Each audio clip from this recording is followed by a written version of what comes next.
Some creepy shit you will see on a Ring camera. I'm so glad I have mine.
If I didn't know this was a true crime case, I would think it was a disturbing horror film. On the morning of the 7th of October 2022, a barefoot woman was running around Excelsior Springs, Missouri, bashing on people's doors. Witnesses describe her looking like she came straight from a horror film and she was calling for help.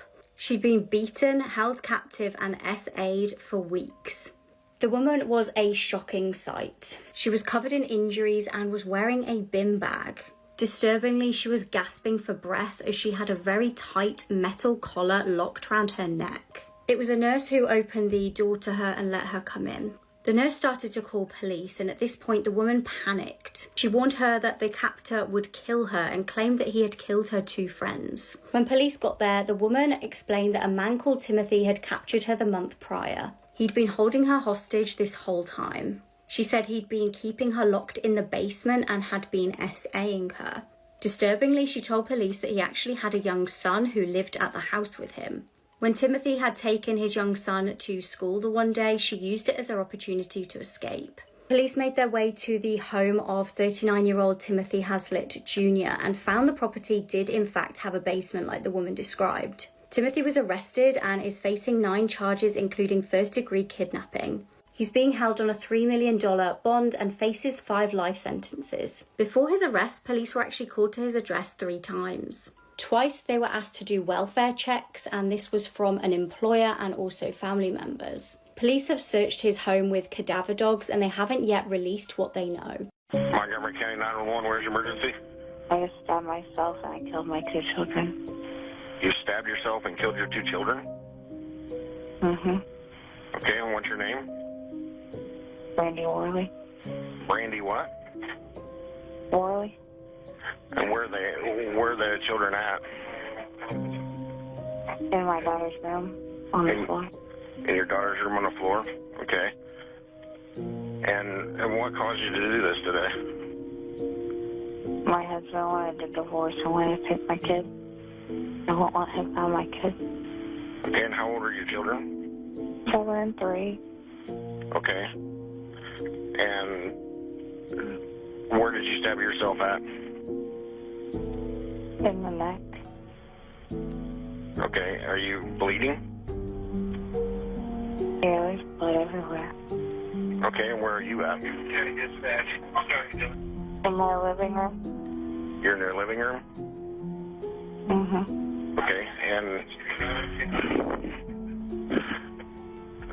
are you armed now with the knife still? No, it's in my children's room. Okay, where's your husband at? Downstairs somewhere. Okay, what's his condition?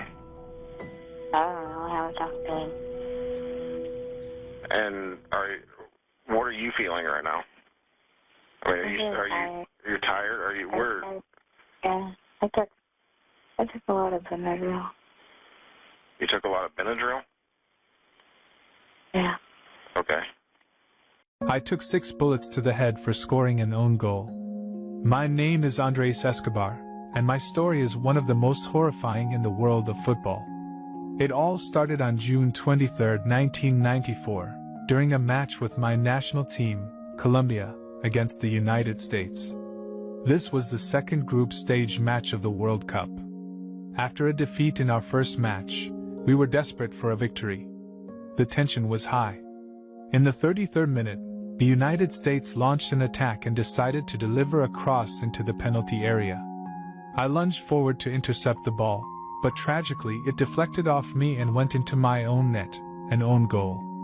This put the United States in the lead with a score of 1-0, and they ultimately won the match, resulting in our elimination from the World Cup.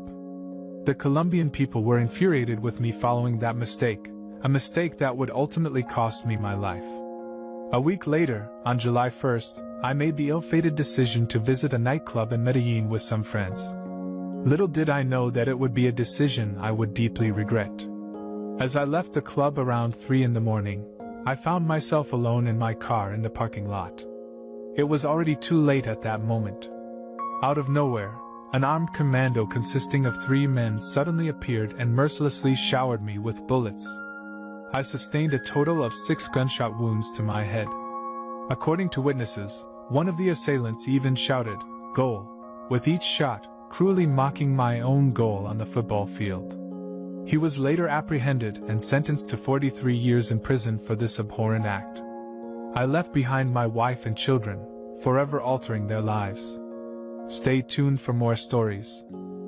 If you're thinking about ignoring your gut instinct, don't. Here are 3 reasons why you should trust it. Reddit user Pagerama said that she was at a festival with her friends, and one of them really wanted to go on this giant drop-style carnival ride. Pagerama said that at this particular time, she just really didn't feel good about going on the ride, and suggested that they do something else instead. Later that day, they found out that a girl had died on the ride, just a few hours after they were there. Apparently, she wasn't harnessed in properly, and she fell out as the ride dropped. A Reddit user we'll call Jessica said that she was walking back from her grandmother's house when a car pulled up beside her. As she kept walking, the car slowly followed. When she looked into the car, there was a man in his 30s or 40s who had the evilest grin on his face. She said that his face has still never left her mind. As he was slowly coming toward her, his eyes stayed on her. She screamed out for help and ran until she found someone that let her into their house. The man didn't leave until they called the police. When they came, they searched his car and found handcuffs, a blindfold, and a big container with 2 holes poked in the top.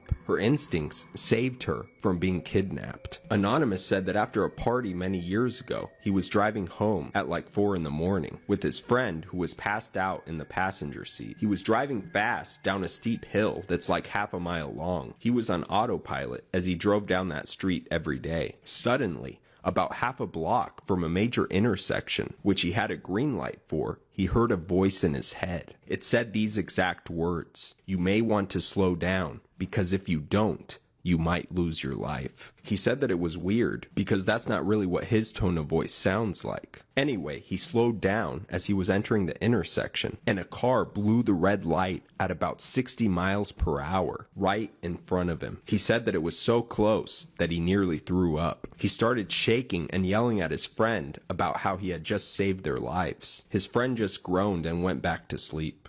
Even I can look at this photo and I can say, whoa. It put tears in our eyes when we walked in there. It was that obvious. That is a charge called homicide, felony murder. It is life without parole. And you said when you found her, she was already believed to be deceased, right? Yeah. So you found the child an hour and a half ago? Yeah. And called your lawyer first, correct? Yeah. Okay.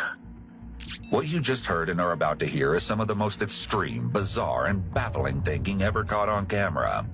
A child's life taken in the most sickening way, and for one reason so unthinkable, you'll have a hard time believing it was actually said out loud. I called my lawyer first thing to ask, what's the next thing I should do, and they said wait till they're here to call, the police and get that going.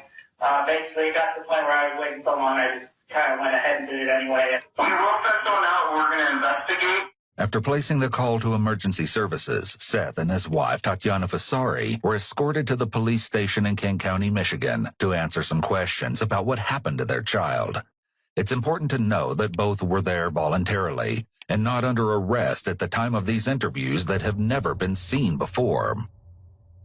The interrogation room is stark with bare walls, only outfitted with uncomfortable chairs and a table. There are no distractions. All of this is intended to make the person in the room uncomfortable and uneasy. That way, they're dependent on the interrogator to provide them comfort with things such as food and water, or even other favors such as cigarettes or compliments. This gives the interrogator leverage. Seth appears to be nervous as he sits and fidgets. Most people are nervous in an interrogation room, so none of this is really surprising. However, given the situation, his behavior is a bit odd. Tell me what's going on. You don't know why you called 911? Yes, I do. Okay, then why did you call? Okay. Do I have to say right now? Yes. Okay, then never mind. And that's when it clicked in my brain that maybe there's a reason why she can't tell me. Are you able to talk, or is there someone... No. Okay. Are you in danger? Yes. Okay. Has someone kidnapped you? I don't know. Turned out that she was on a date with someone, and they had given her something to drink, and she woke up, and the suspect was sexually assaulting her. And now they were in a vehicle driving along the road. She finally convinced him to let her use the phone, and she called 911. Does this person know you've called 911? No. Okay. Okay, then just pretend like you're talking to your friend, and I'll see if I can't get somebody to help you. At the time, I could tell that she had called 911 4 times, and all 4 times they had disconnected because she wouldn't tell them what was going on. I was a little bit humbled at that point that I finally got her on the line and was willing to ask her more questions. Are you in a truck? Yes. Okay. She was in a black pickup truck, extended cab. The suspect had some type of weapon. She couldn't really tell me what. And every so often he would get a little bit suspicious and say, "Who are you talking to?" And she's like, "It's my sister." So I had to kind of change up. It was really a challenging call. I was on the phone with her for a good 20 minutes. It's my sister. Want to know. And why can't you talk? Are you afraid he's going to hurt you? Yes. Okay. Has he already hurt you tonight? Yes. Okay. I'm getting help your way. Just stay on the phone, okay? Okay. We finally get an officer behind her, and as he pulls up behind, he's waiting for a backup, but the car blacks out his lights and went to turn up into this rural area where there was, the officer said, "Hey, I'm going to have to pull him over or I'm going to lose him." Did he turn the lights off to the car? Yes. Okay. Yes, he turned off the lights. Okay, the officer can see. I spent a weekend with one of the most notorious killers in Texas. So in my early 20s, I spent a lot of time in South Texas in women's prisons units helping people find forgiveness and second chances at life. And on this one particular weekend, when we arrived, the correctional officers informed our team that there was a new inmate on the premises. She was only 17 years old and had been tried and convicted as an adult for a very violent crime. And because I was the youngest person on our prison team, they voted me to be the one to work with her because she was young, I was young, and she might relate to me and open up to me. Now, I had a rule for myself when I worked with these women to never look up their crimes. I didn't want it to affect my judgment about them or to affect my willingness to help them, so that was just a rule that I always kept. So the correctional officers, they walked me down this long corridor into a classroom where sitting at the table was Erin Caffey. Now, Erin Caffey is a tiny thing. Now, I'm a tiny person, and I dwarfed her. She's very small, very timid, very soft-spoken, rarely will look you in the eye. And my first thought whenever I lay eyes on her and I sit down across from her is, how can somebody this small and this timid possibly be convicted as an adult for a violent crime? What violence is she possibly capable of? Little did I know. We started talking, and we kind of started to get to know each other a little bit, cracked a few jokes. I tried to get her to lighten up, and eventually she did start kind of opening up to me, and she started volunteering some details about her version of what had happened the night of her crime. And I have to admit, even though I had a rule to really try not to know what people had done, I was very curious because, again, here's this tiny little thing. She's 17 years old, looks scared to death, and she's in this facility. And well, her version of the events that took place the night of the crime led me to believe that she was a victim in all of it and that it was really out of her hands. She couldn't stop it, and she's haunted by it, regrets it every day of her life, and she just wishes she could take it all back. And y'all, she was so convincing, just absolutely convincing, that I truly believed that she was innocent. She had somehow gotten mixed up with the wrong crowd, was wrongly convicted. And I started brainstorming in my head, like, how can I raise awareness about this and help her get out? Little did I know, in my naivety, that this young lady was a psychopath. She was very cunning, very manipulative, and the small, mousy, timid, soft-spoken thing was very much a calculated tactic to be a wolf in sheep's clothing. And my time with her started a long season of my life of panic attacks and nightmares, and I'm going to tell you more about that in part 2.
Time. I hope you don't mind. Can't I see you again?